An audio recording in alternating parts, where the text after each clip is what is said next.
Meanwhile, Ukrainian President Volodymyr Zelensky has now suggested that he is open to peace talks with Russia, signaling a softening of stance from his earlier position.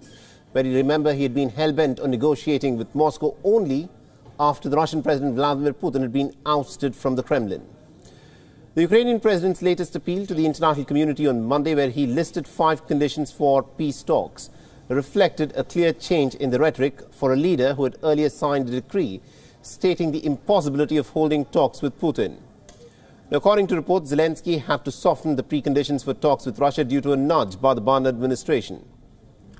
The sources indicate that the change occurred after lengthy talks between Kiev and Washington, and reports had in fact outlined that the US officials did not directly tell Zelensky and his aides in Ukraine to alter their position on the Russia-Ukraine war, but did assert on how Kiev must in fact show its willingness to end the war reasonably and peacefully. Now, Zelensky has reiterated his condition for dialogues were in fact a return of all of Ukrainian occupied lands, compensation for the damage caused by the war, and the prosecution for war crimes. The Ukrainian president has said that his forces will not yield a single centimeter as the Russian forces advance in eastern Ukraine. Особливо важко теж, як і раніше, на Донеччині. Активність окупантів там зберігається на надвисокому рівні, десятки атак щодобово. Вони несуть надзвичайно масштабні втрати, але наказ у них не змінився. Так само вийти на адмінмежу Донеччини.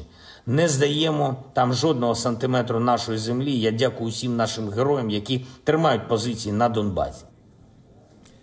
Meanwhile, the American military officials have now confirmed about the delivery of 2 advanced surface-to-air missile systems to Ukraine.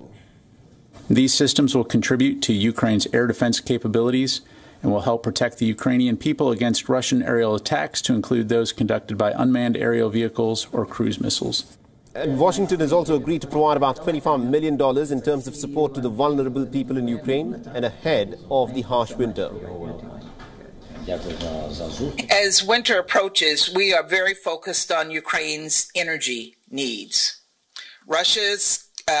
Russia continues to attack Ukraine's energy infrastructure, but we refuse to let Ukrainians freeze or starve because of Russia's brutal, unnecessary, illegal, and inhumane war.